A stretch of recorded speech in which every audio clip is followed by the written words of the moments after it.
Welcome to Acharya Shunya's Global Satsang. Acharya Shunya is a modern teacher of non-dual Advaita Vedanta philosophy from the Upanishads and Bhagavad Gita, the lived practices of Vedic yoga, and the transformative knowledge of Ayurveda lifestyle wisdom. Her teaching changes lives, enabling happiness, well-being, and spiritual abundance. For seekers of the ultimate truth, these teachings awaken consciousness and assist realization of the sovereign self. Acharya Shunya is a Vedic wisdom holder of an ancient lineage. She received traditional training under her guru, Baba Ayodhya Nath, in Ayodhya, India. Baba tasked Acharya Shunya to bring these teachings to the modern world. As a teacher who has walked this Vedic path from darkness to light, from emotional bondage to spiritual freedom, Acharya Shunya is uniquely able to dynamically communicate these ancient subtle teachings to modern students. We welcome you to begin your journey of Vedic studentship with these monthly classes. Please be sure to subscribe to our YouTube channel and Vedic Contemplations Facebook group for ongoing study with Acharya Shunya.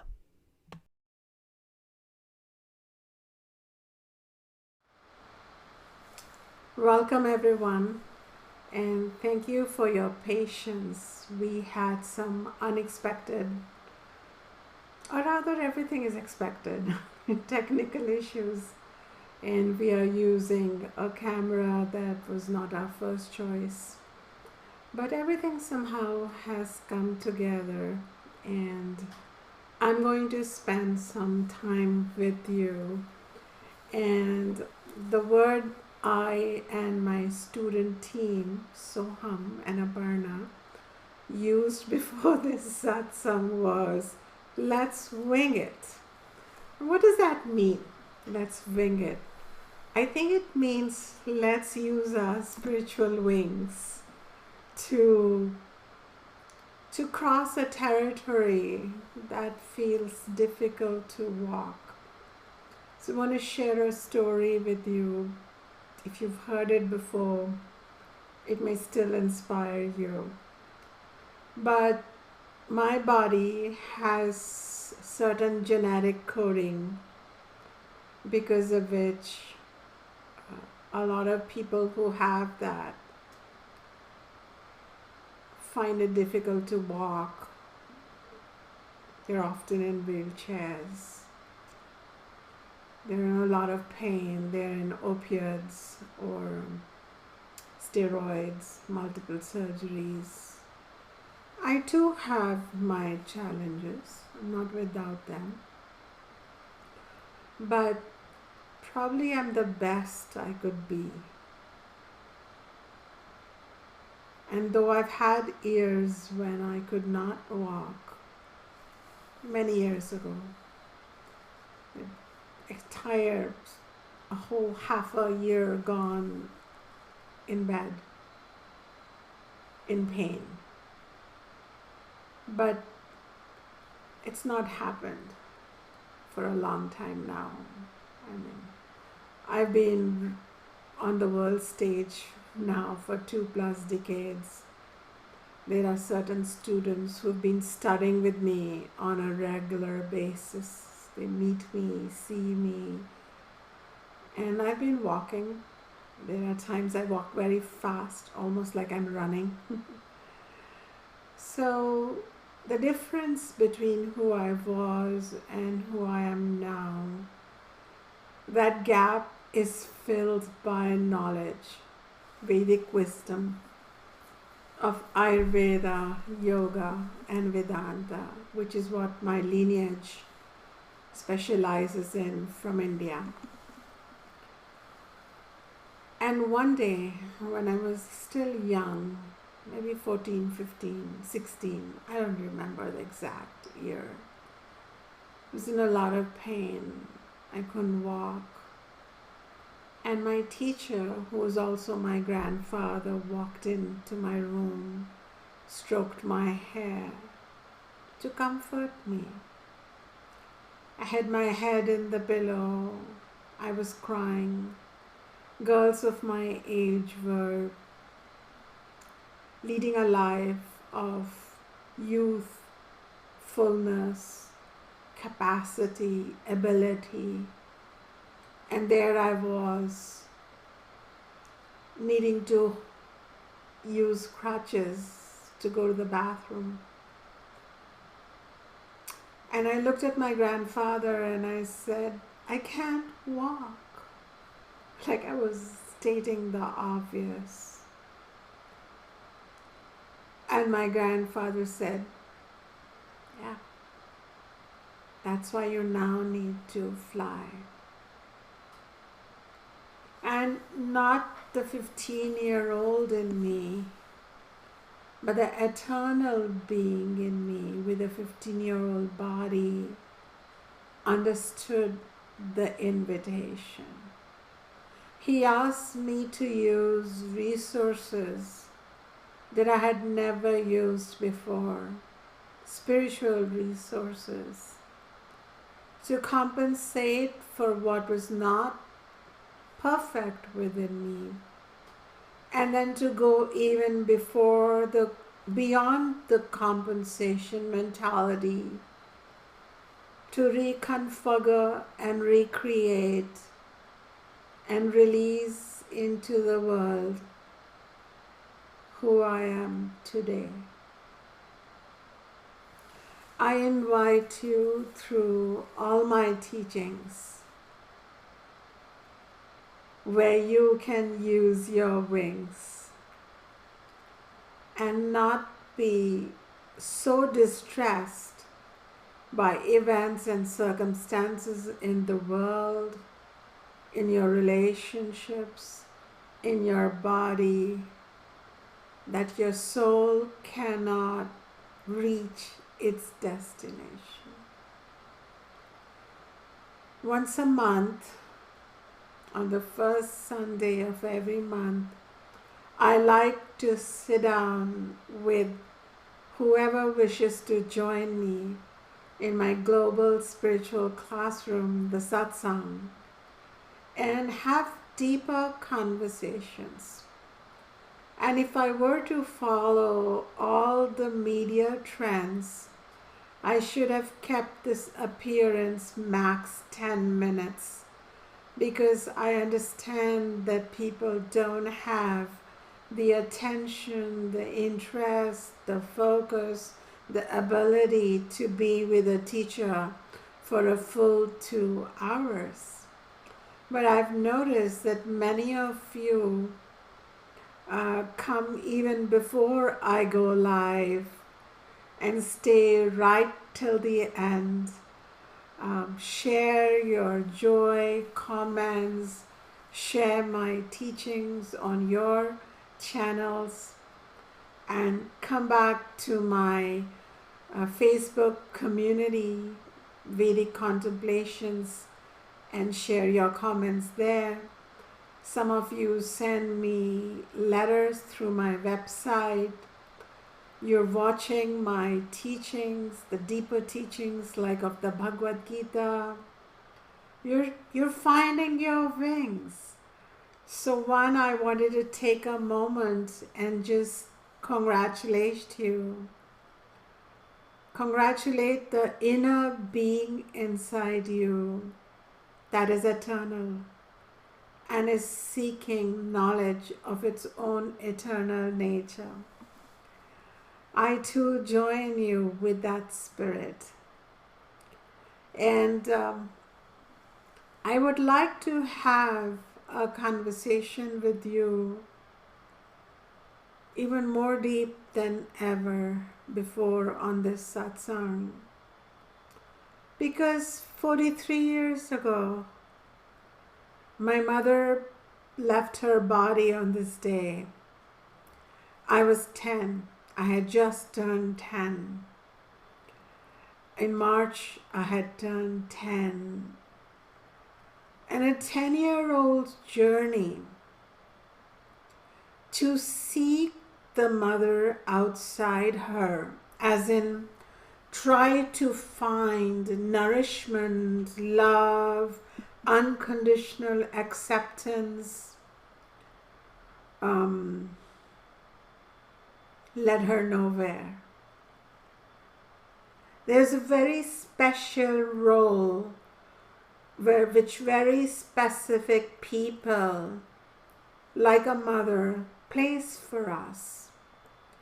And if that mother is plucked out of your life when you're just 10 years old or at whatever age, and you're not done finding your inner mother, inner father, inner God, then you're in for a lot of pain. So my journey has been finding what I was missing outside me, and what I touched and thought to be true turned out to be complete illusion. So for a while, I blamed the illusion. I was upset if the next door neighbor wouldn't pay me attention, the mom-like figure. I was upset if my aunts would not love me, adore me, spoil me as much as they would their own kids. I would be upset if my partner's mother would not choose me over and above her son.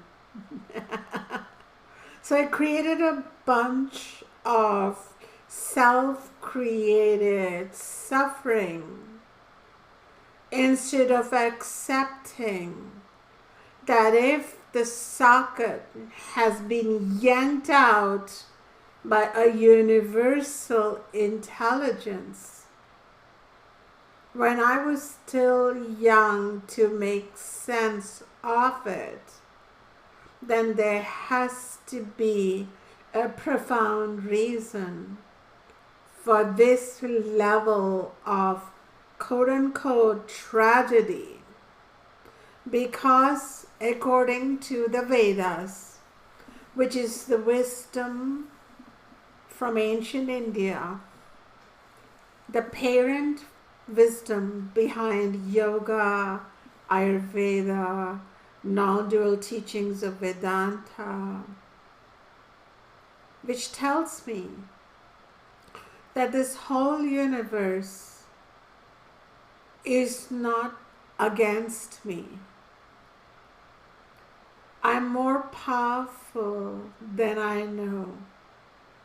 And even the so-called difficult, distressing, and tragic situations are ultimately orchestrated for me to turn within and find out my inner completeness, fullness, and ability, for example, to mother myself. So much so that not only have I stopped being a mother-deprived, needy person, but my disciples and students worldwide find me as a mothering teacher. And my wisdom, or the teachings I give them, nurturing in a feminine sense. I must have completed something. I'm no longer standing near my motherly neighbor's home, hoping she'll ask me, "Are you okay?" Because I know I'm okay. I proactively make sure I'm okay. I have no apology for wanting to be okay, and I have tools to be okay in body, mind, and soul. I have found my mother inside me. But I invite you to join me in 1 minute silence as I remember that same intelligence that orchestrates this whole universe come embody a physical womb and carry me for 9 months and then deliver me with enough love that I'm okay. To that mother, I offer my respectful gratitude.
Welcome back.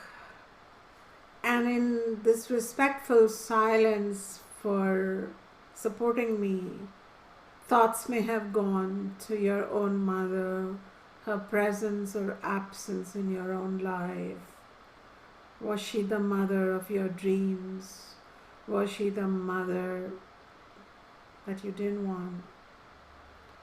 But I'll tell you one thing, whatever parent we get, present or absent, alive or dead, good or bad, childish or grown up,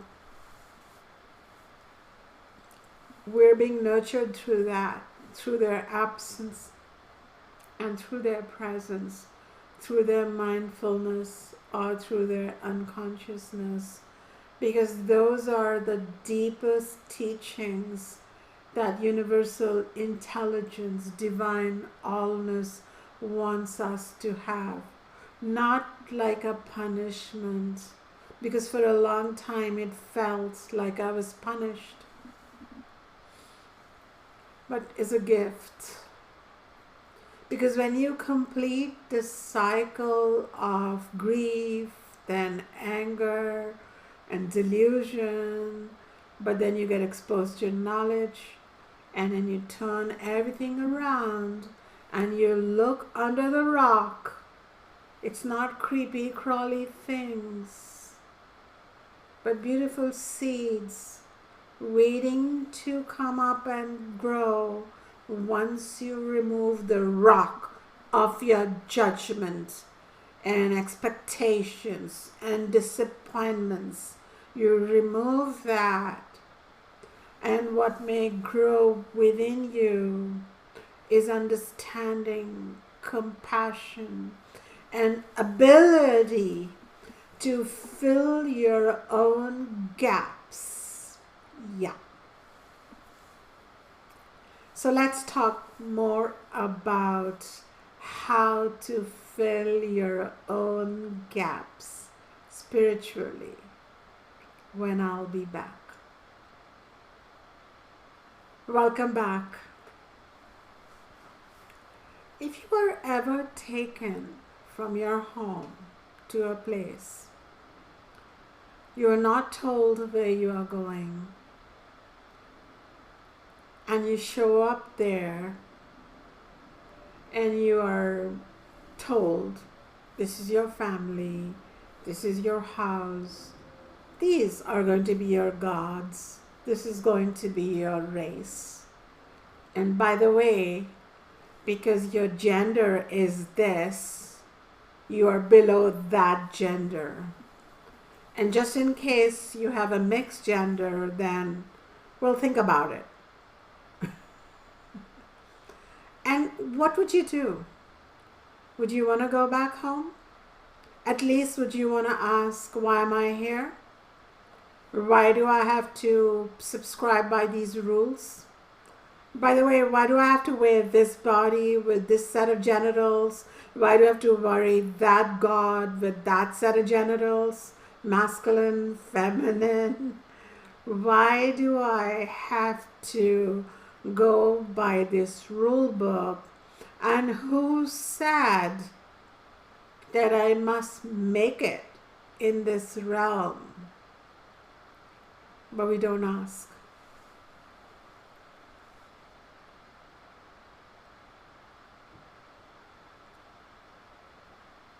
We don't ask. The moment we can begin hearing sounds, we only hear the sound of other people who've made this place their home.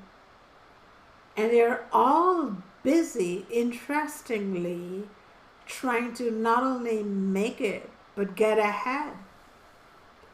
Everybody, in kindergarten, and the society is ensuring that we don't ask why we are here, where have we come from. We just have to be good in our spellings, in how to tie our shoelace. All good. But it doesn't sort out the original imposition that we're all experiencing. Talk to anybody except me. Because I'm going to knock and say, where are you going? Where did you come from? And what do you think you're doing? And if I ask you, what's your goal? A bunch of people say, yeah, I think I want to do an MBA. I'd like to settle down in a few years. I'd like to have a bigger 401k. I hear India is a booming market. I'd like to invest there. That's it. And the interesting thing is, we see souls coming in and souls leaving. We have no control on who's coming in and who's leaving and when. But we keep thinking, it's not going to be me, and it's not going to come from mine. My dog's going to be eternal. My cat's going to be eternal. My parents will be eternal. And I will be the last to go. What an amnesia that we've all chosen to participate in. And I call it sleepwalking. And it's not you and me. It's collective.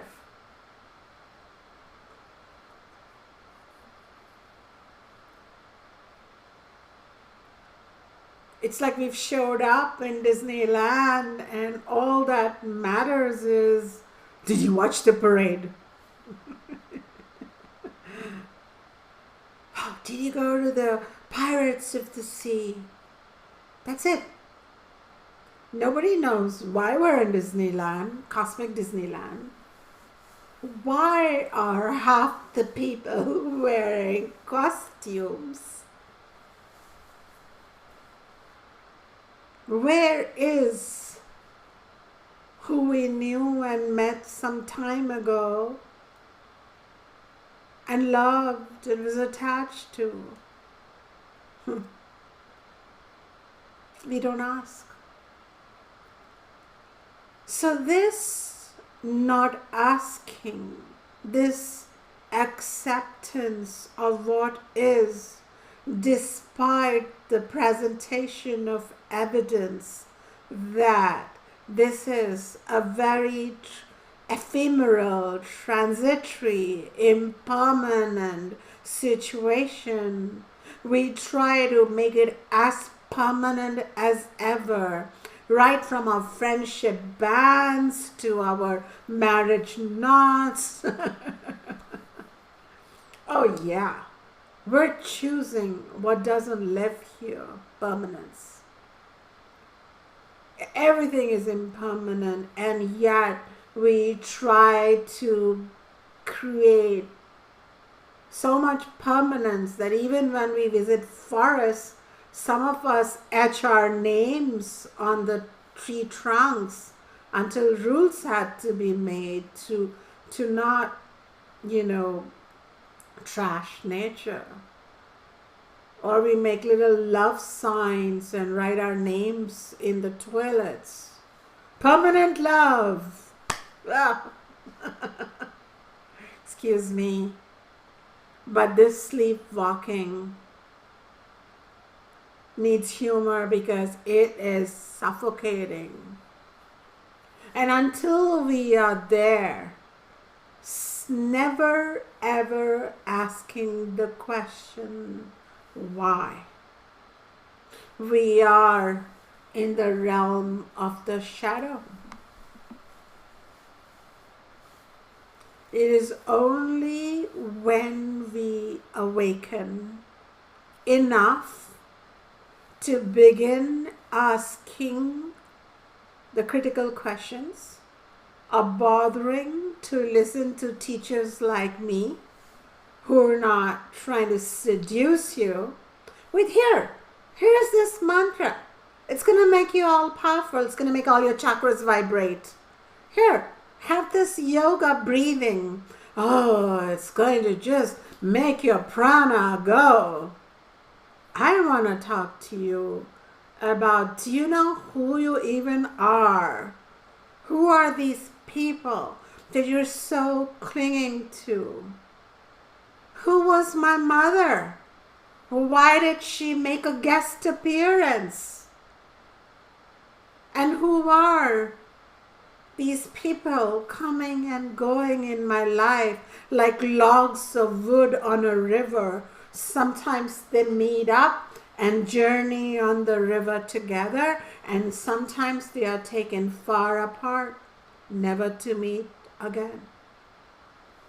This whole situation has been so brilliantly summed up by the Vedas, which are the original philosophical, universal, out-of-the-box teachings that has given birth to several religions, maximally influencing Hinduism, but also brilliantly influencing Buddhism and Jainism and Sikhism.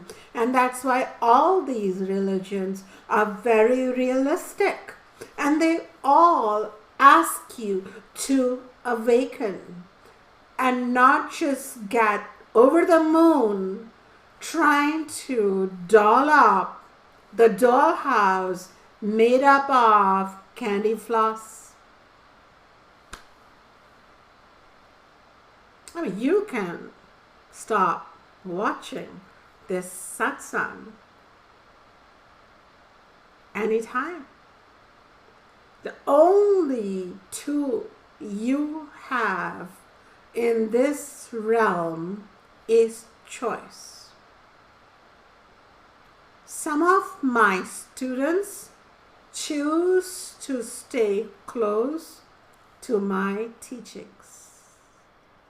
Some students can't wait to change the channel.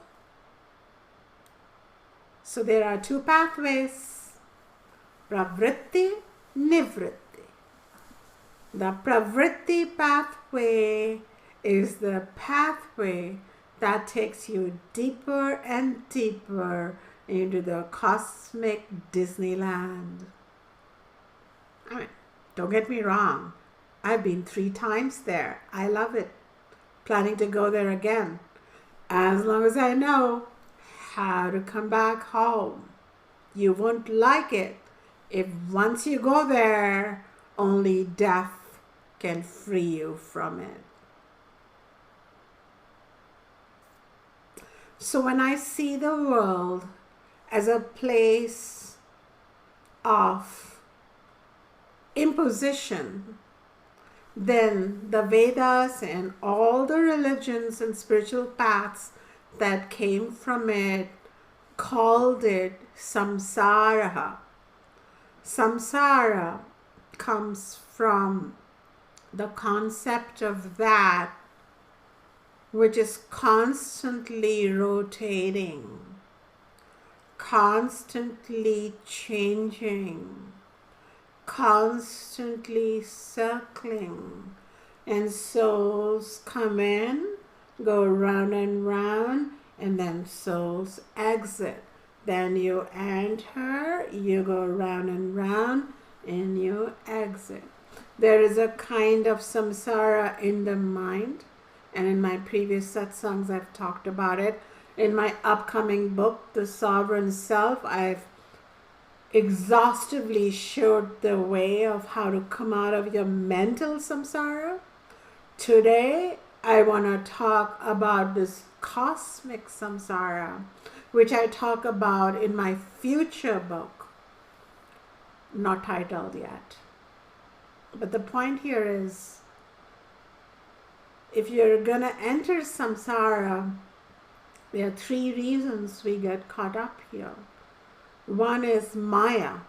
Maya is this cosmic nuisance, this drug that we all seem to have. And as little babies, when you didn't know what's your gender, what's your religion, what's your race, what's your do's and don'ts, you wanted to know, who am I, Mama? Where is God? Does God look like me? Yes. But you were told, oh no. So anyway, this Maya affects everybody. And so hopefully you can find souls who are drinking the wine of Maya a little less. Those would be people like me. Then in Maya, we start chasing what is called vasanas. These are just random desires. But these desires keep you circling. They're never enough. The moment one desire is met, it gives birth to 1,000 desires. And each desire gives birth to another 1,000 desires. It just never ends. Has that happened to you?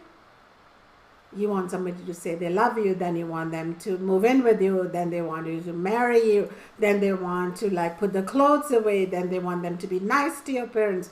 It never ends. These are called vasanas. I'm going to talk more about the vasanas, 3 kinds of vasanas, how to see through them, but for that you'll have to catch my podcast. As a teacher, I have different platforms, but I'm giving interrelated one knowledge. How to awaken. So you have Maya. Maya gives birth to illegitimate desires. It totally chokes the desire to know, oops, how did I get here? Who am I? What do I have to do with the intelligence of this universe? Because if we'd ask these questions, we'd receive those answers. But we don't even ask. We're caught up in vasanas, trying to make ourselves bigger, richer, more glorious, worldly versions of ourselves, thinking that our bank account, our relationships, our children are going to make us immortal. They don't. And thirdly, the Maya plus the Vasana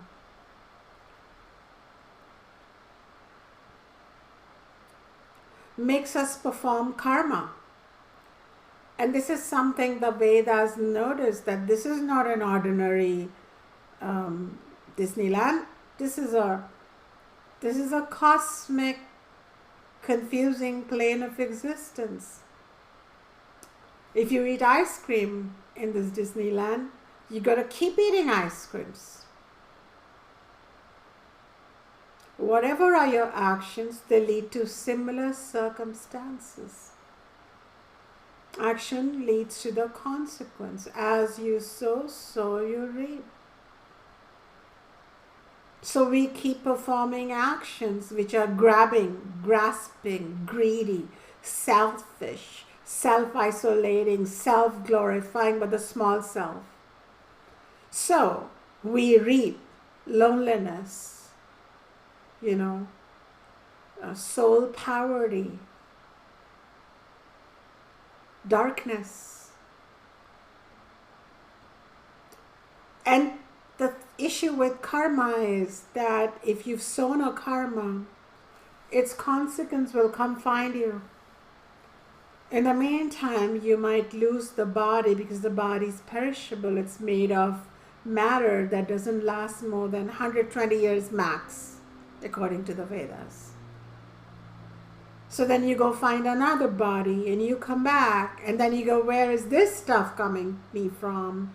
Well, it's coming from your past life because you're the same person. It's just changing your clothes, grabbing a couple of other details in your story. It's not going to stop the intelligent karma from finding you. So karma creates bondage. We are forced to be born again and again. And we never ask ourselves the question, who am I? Why am I desiring what I'm desiring? What is the merit behind these actions that I'm taking? Which may be selfish, self-absorbed, self-deceptive, other deceptive, which is going to then bind me into an obligation to be born again in this confusing realm, to face that karma, and then I cry, oh, I'm unlucky. Oh, people come at me. See this laughter, ha ha ha ha.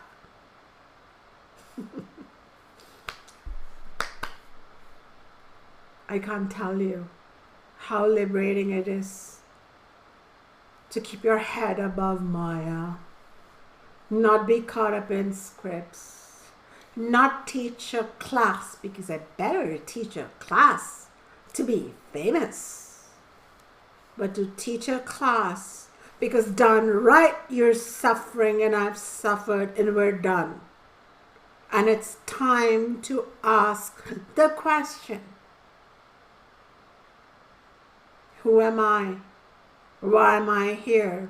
And who will help me wake up? And how do I get out? And that's the other path, pravritti path or patha in Sanskrit. Path comes from Sanskrit, patha. It takes you in. Nivritti path takes you out. And this is where the yogas come in. Bhakti yoga, karma yoga, jnana yoga, raja yoga, upasana yoga. Ancient Vedas, their tool was yoga. And so we use these interconnected pathways to make designer thinking, designer actions, and we don't anymore create unconscious karma, but liberating karma. Example, if I'm teaching this satsang with this own, no matter what I say, doesn't matter what you say, the universe knows your intention. If my intention behind writing my books, teaching these classes, doing my podcast, everything, if my intention is pure, if it is not for me, but for the big me, then none of these actions will bind me. But if, no matter what I say, even if I'm a monk in the eyes of the world, a celibate teacher, oh, such a holy person, but deep inside, it's about my narcissistic, subtly wrapped up desire to be or become something in this realm, then I'll stay in this realm. And I'll come back again and again to be a famous diva, but I won't be free. Poor or rich, diseased or healthy, married, unmarried, with children, without children, male, female, mixed gender, doesn't matter, all in bondage, in samsara. So we use these yogas. I have taught about the yogas in my global satsang. You can follow them from the beginning. You can come back to my wisdom school, find that, and take classes, go deeper. You'll have to do some effort, but I can open some doors in this time that we're spending together. You can always begin to take one step after another step, one lock, another lock, another lock. Follow an ancient 10,000-year-old wisdom that has given the world the foundation of self-actualization and self-realization, rather than following feel-good thinking, which just make you feel good. You're under an air conditioner, you're not under the hot sun, but you're still in the bondage of samsara. And even the air conditioner, sooner or later, will increase your vata dosha, and then you'll have body pain. Even comforts don't take you far. You lie down on your bed too long, you get bed sores. Nothing helps, nothing lasts. Even the most famous love turns into squabbles and arguments. So there is that one relationship we hope to attract. And this is a guru, a teacher who speaks to us the truth, who role models free behavior, who does not live only for themselves, but does not abandon themselves. Because you have to be safe while in samsara, you have to be comfortable while in samsara, and you have to find an exit outside of samsara, known as moksha. And a teacher of a human teacher, a living teacher, a teacher who has themselves journeyed from darkness to light, bondage to freedom, emotional bondage, emotional freedom, sorrow to joy, spiritual. Alone can show us the way. Many people say, I know. Okay, check them out. Don't just sign up. Don't just believe me. I'm not collecting students. In fact, I used to have them. I let them all go. There are students who want to be around me all the time. No. Be around you all the time. The inner you. There is something in you, the Vedas say, fortunately, that is always free. This is known as self or Atma. This Atma dimension is always there. That is why you seek it. That's why you seek freedom, because deep inside you want power, health, freedom, permanence, love, light, divinity, respect, because at the very deep inside, that is your true nature. But in Maya, we forgot we're busy eating the $10 a packet popcorn, aren't we? Stop eating the popcorn. Literally, physically, it gives gas. And spiritually, stop eating bunch of air. Get real, get substantial. So find, if you have found one, stick with a tradition. It could be any of the traditions that understand the bondage of samsara. If you're a Buddhist, don't just do the Buddhist meditation 20 minutes a day. It's not like a great prince who was confused, Siddhartha, became Buddha by 20 minutes a day meditation. No. Or a 10-day silent meditation and then rest of the time chat, talk, and be dysfunctional. There was something that Siddhartha knew. He sat with sorrow, death, transience, and then connected with something inside him. So if you're a Buddhist, try to think like Buddha. If you're a Hindu, try to think like Durga, Lakshmi, and Saraswati. That's what my next book that I'm writing is about. And if you're a Vedic student, then think and act and behave as the Vedas suggest, which is what Sovereign Self, my book that's coming out later in winter, is about. It's the mind. That's where the door is.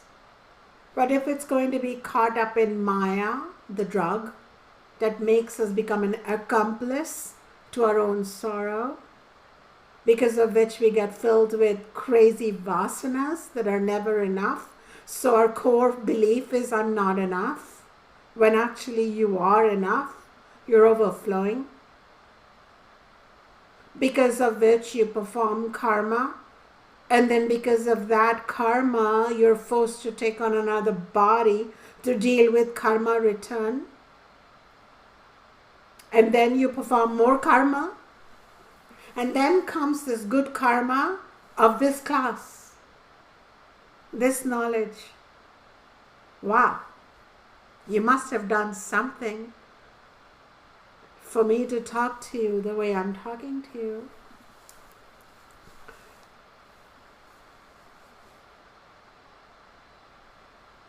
I could say many more things and become the most popular teacher on the planet, and at least that could be my goal. But it's not.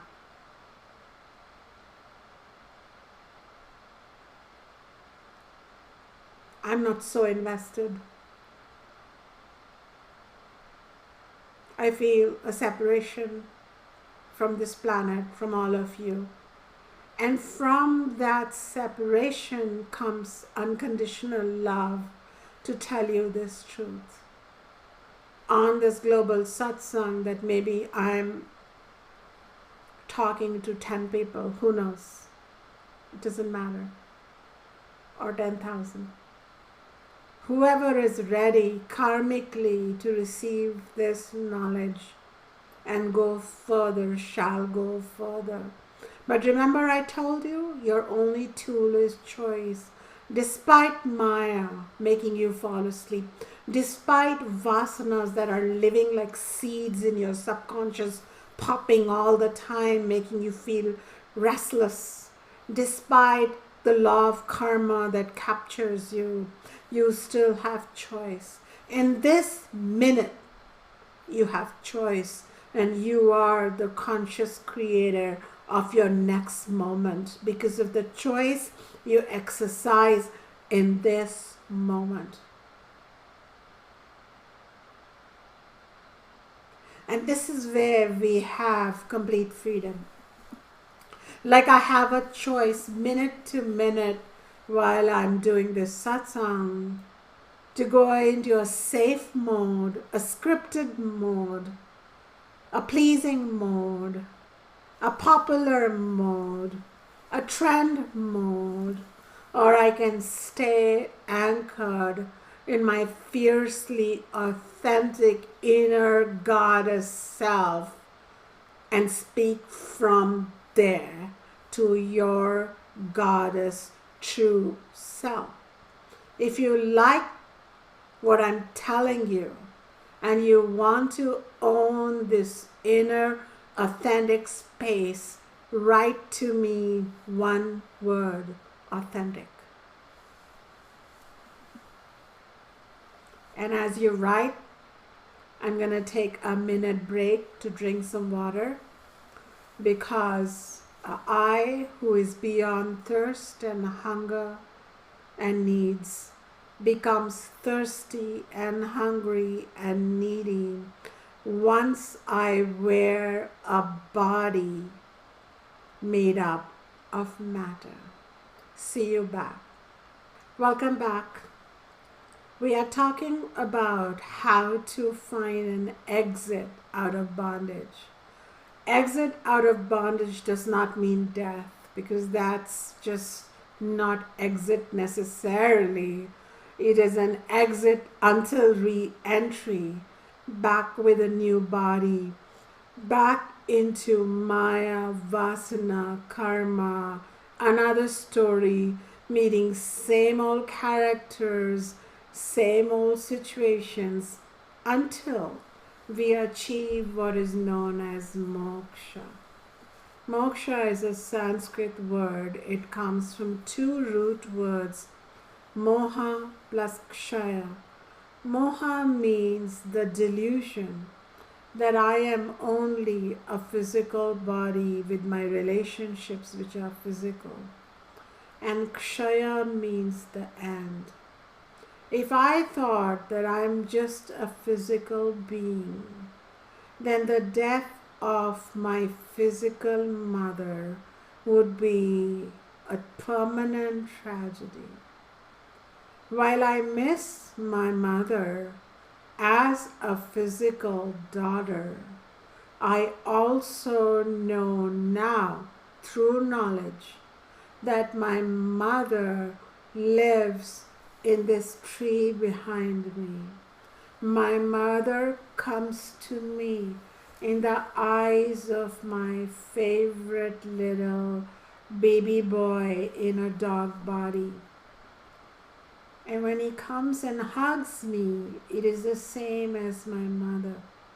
You see, when we are very physical, and religions and cultures that only believe in the material, they even create a material soul sticking to one body like a ghost.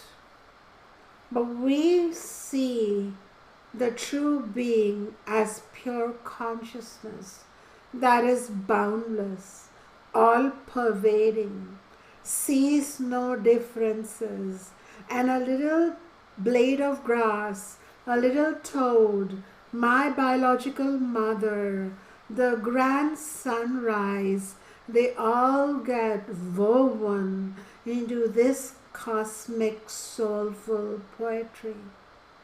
If I want, I can search for this 35-year-old dead woman's ghost wearing a sari because she was Indian. Or I can find my mother in every mother. Animal mother, plant mother, human mother. I can find her in Divine Mother Durga, Lakshmi, Saraswati, Mother Mary. I can find her everywhere. And this is how, in the realm of samsara, which makes us want to lament and fret for something physical to beyond reason, we can bring in spirit through knowledge and understand that though I'm here and I don't know what made me choose to come here, at least I'm beginning to ask. And the Vedas say you get answers based on what you ask. If you're still listening to me, then probably I'm answering your deepest questions. There is a reason I teach Ayurveda, Yoga, and Vedanta. I mean, these are titles. Ultimately, I teach awakening to your true nature, your true self. And the way I teach Ayurveda is not the way it's taught in the shadow. Fix yourself. No. For me, Ayurveda is finding yourself, and in the process, finding something that will support you in all your health initiatives, because it is eternally healthy within you. That is how I have countless students worldwide who have recovered from the gravest of conditions, not because I've even met them or held their hands or prescribed them hundreds of dollars of medicine, but because through my teachings, I could introduce them to their inner magician, to their inner healer, to their inner amazing, alchemically equipped soul consciousness. And I could dare to be the only person who talks about these things because I find it important. If I have to come back on this planet, I don't want to come back to a system which is not only inundated with a medical system that kills us more with its side effects than with its therapeutics, and to a culture where even Ayurveda has been reduced to a mere cousin, an apologetic cousin of clinical Western medicine. I want Ayurveda to stand on its own spiritual feet. Yes, in Maya, but its head above, beyond Maya. And that is why the ancient Ayurveda sages told us that we have to live life two ways. And what are those two ways?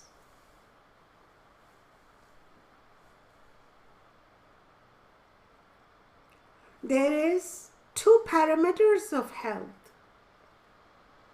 One is known as Sukha and Dukha. Sukha means happy, Dukkha means unhappy life. And this has to deal with your digestion, your sleep, is your skin itchy or not? Because that will change if you're having a happy day or an unhappy day. But then, this keeps you in the shadow. Albeit you're not itching in Maya, so it's a better place to be. And I teach how to do with that. Eat well, lifestyle, everything. But there is a dimension that Ayurveda fraternity forgot to talk about. And this is the dimension of Hita, Ahita.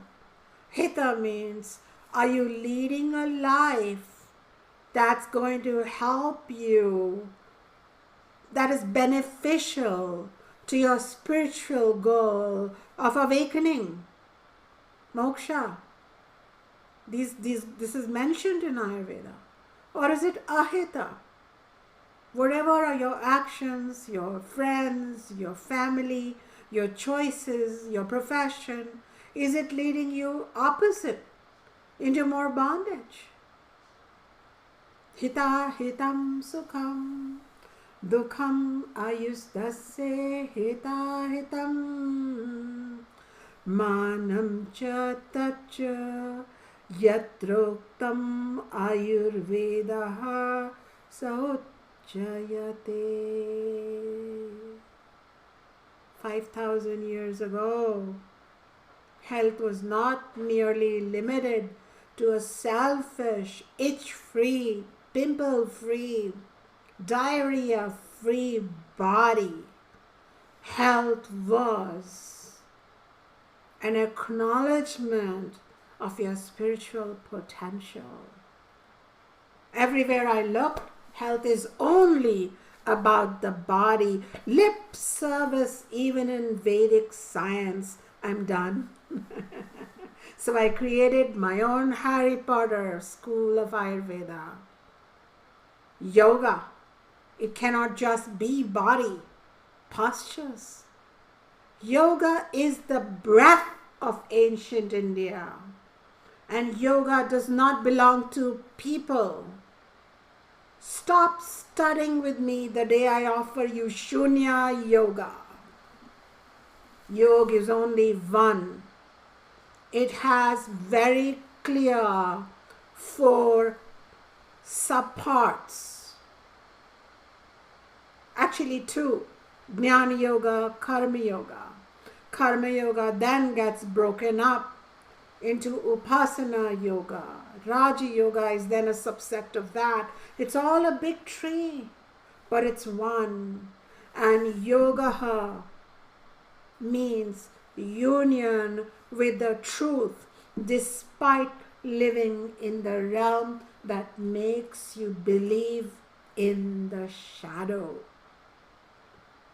That is why I titled my podcast Shadow to Self, because this title allows me to summarize all my teachings of yoga, because it's taking us from our subscription of the shadow to the beauty and the grandiosity of the self. Don't die in the shadow, begin living in the light, so that your death matters. And you can choose your new birth and you have memory of it. That is what Buddha said. He said, and Krishna said, all the teachers say, all of us have taken many births. The difference is I remember and you don't. The one who is awakened remembers their whole journey, and the one who is asleep doesn't even remember what they ate for breakfast. It's so minimized. I'm not mocking you when I laugh. I'm saddened by our human destiny. How reduced we become. How reduced I had become when I hadn't fully internalized the knowledge.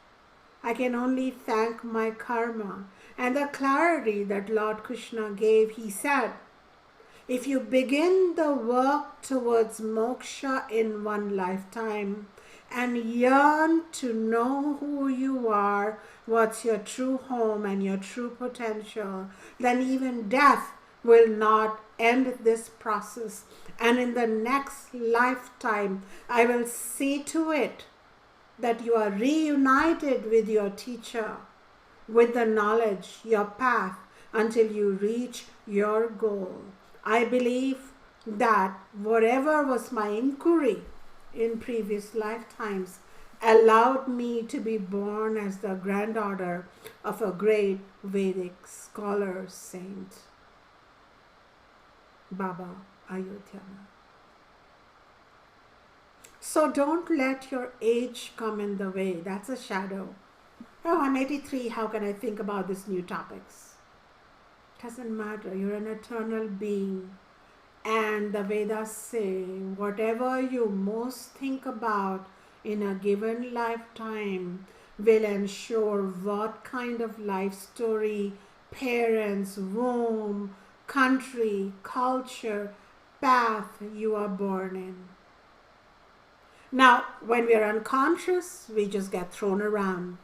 But when we are conscious, we can choose.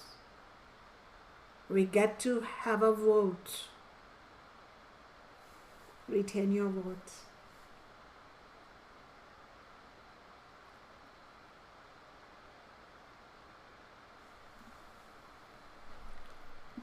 When I'm recording this, it is the time of a pandemic on our planet.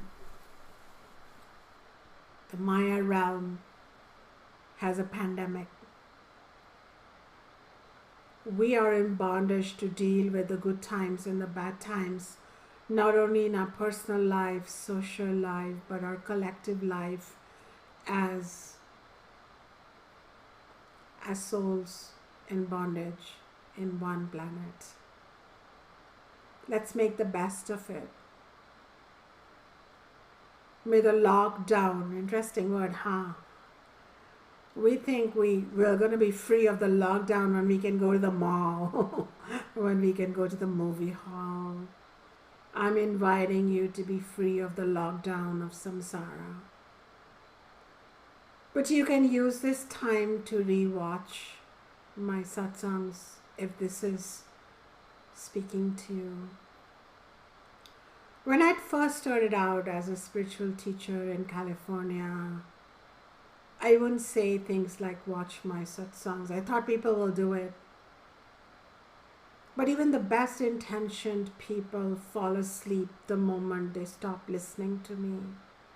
So one of the things you have to do to keep the memory alive that you are in bondage and you want to find your true free self is to come back again and again to the book, to those sources, to those teachers. It might not just be me, could be some other teachers too. Keep them close to you. And I'm so excited. It took me 2.5 years to write The Sovereign Self. It has a tagline, I don't remember, but it's something like, I don't remember. But these are teachings from Bhagavad Gita, Upanishads, and the Vedas. Teachings that I'm talking to you about very systematically. I'm so glad I wrote it. I was so relieved when I wrote the Ayurveda Lifestyle Wisdom. I didn't write it for the huge success it would get in this Maya realm, and that it would be a course book in so many schools, not just mine, that would be translated in so many languages. This is all just the universal intelligence wanting it to do what it's doing. But every time I write, I feel relieved. Because there is a concept, which is my last teaching today, of mukti. Mukti is the same as moksha. Mukti literally means freedom. And there's a concept of personal mukti. But then there is a concept of sarva mukti, universal mukti.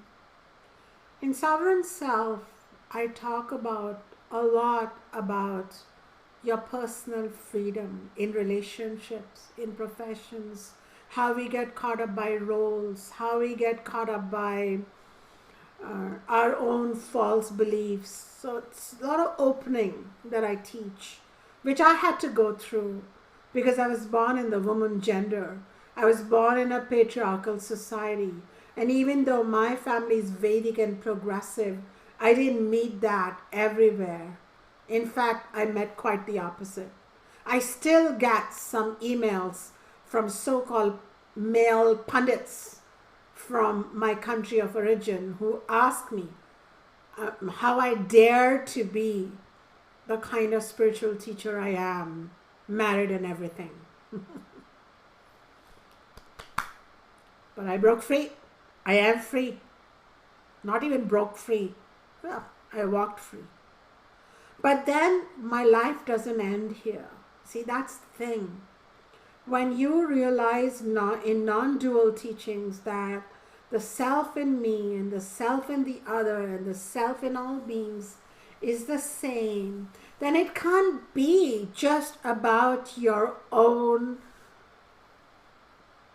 discovery of your own sovereign self, can it be? So that's why I touch upon it in my book. And I'll keep reminding you.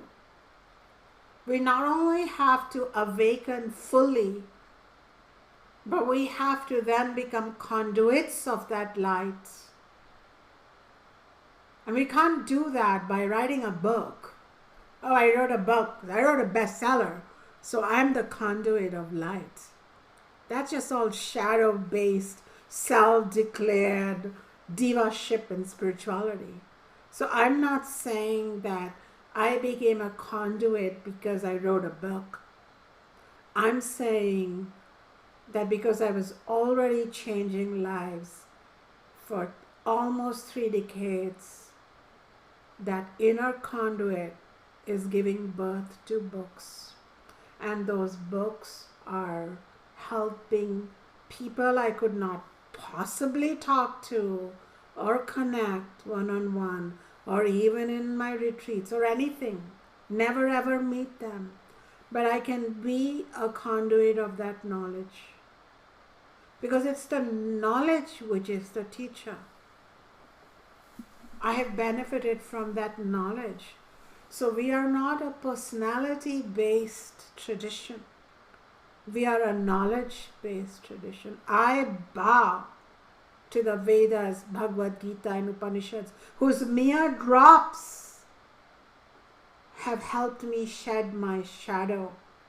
And I don't feel tired or held back because the camera didn't work, or stop to think, what's going to happen to the planet if there's a virus. We do what we do as worldly beings. We go eat and drink and make love and have babies and have a bank account, but we do it from a place of sovereignty, not bondage. And this is an art.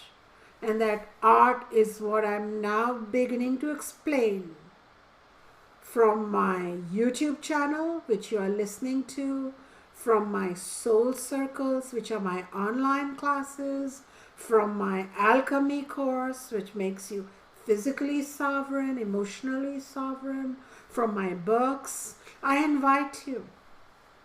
Join me the way you wish. I'm giving a lot of gifts. Because I have been given gifts. I'm not the original. The original gifts were given by rishis and rishikas, men and women seers who never allowed their consciousness to fall asleep. So I don't come to you from ego. I come from humbleness and gratitude.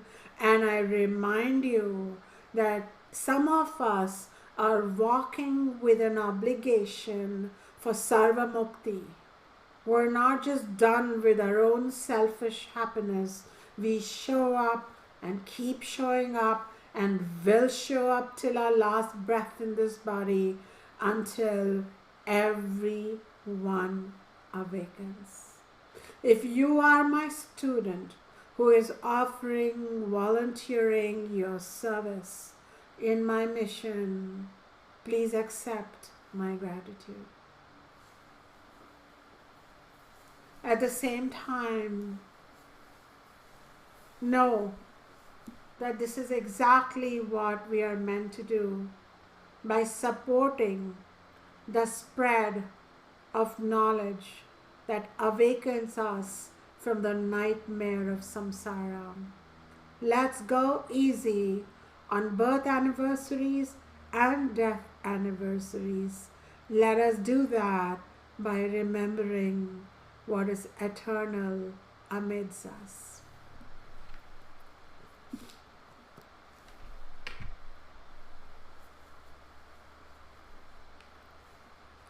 Due to technical reasons, we are not having a question and answer session today. But all your comments and questions, your insights do get shared to me.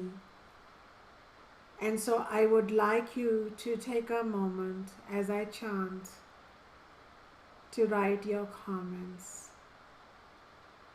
And the chant that I want to chant is the Gayatri mantra. It is said that if all the Vedas are collapsed into one mantra, it is the Gayatri mantra.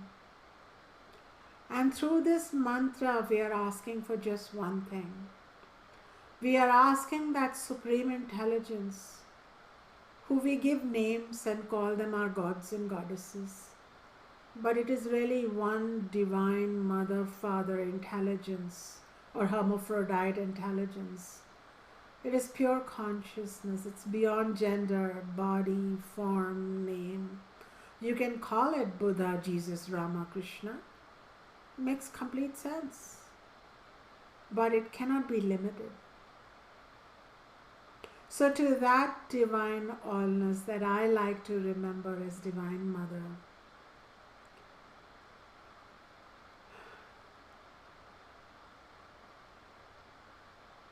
I ask through the Gayatri mantra that just like the sun is shining, it's an original source of light. It doesn't need to borrow light like the lamp. May I become that original source of light. May my mind become illumined with the right knowledge. May I know while living who I am. As a banker, as an artist, as a baker, as a mom, dad, ballerina, retired nurse, doctor, realtor, politician, bureaucrat. May I remember who I am. May I remember who everybody is. May I wake up from this dream, from this sleep. Write to me your comments as I chant.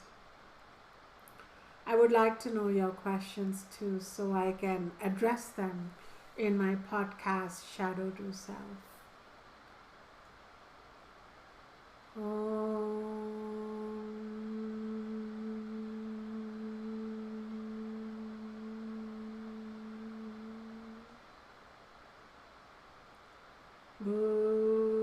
Bhurbhuva swaha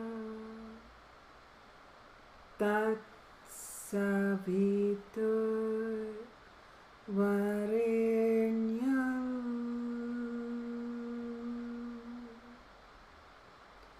bharyago devasya dhimahi dhiyo yona prachodayat.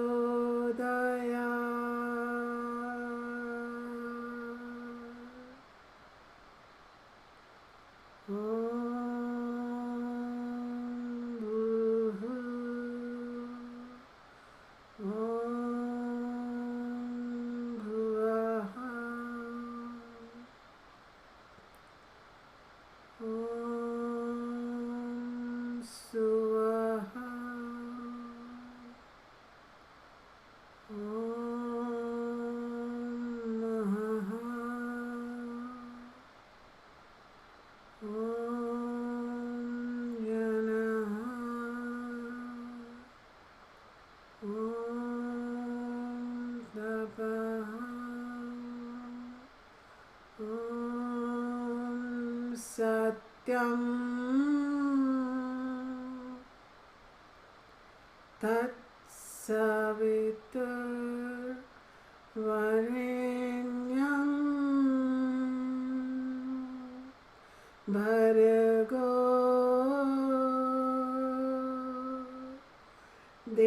devasya dhimahi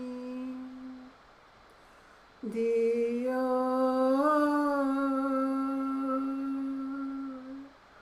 yona prachodayat.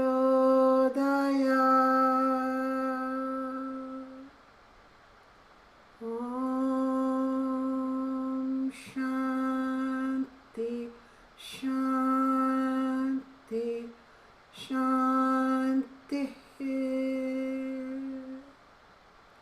Om peace to me.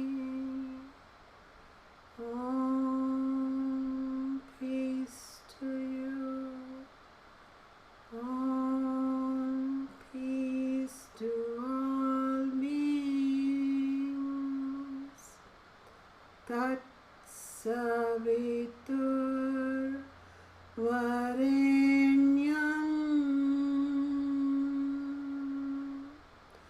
bhargo devasya dhimahi Diyo Yona Prachodaya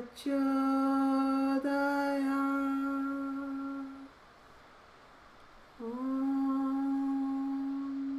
Shanti Shanti Shanti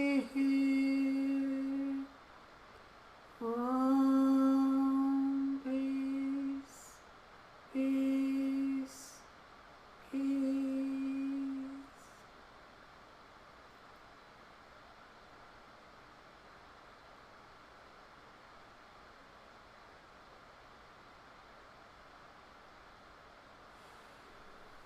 Thank you so much. And until next time, may you remember that 1,000 suns are lit within you. Just one turn inwards shall lead you outwards. Thank you.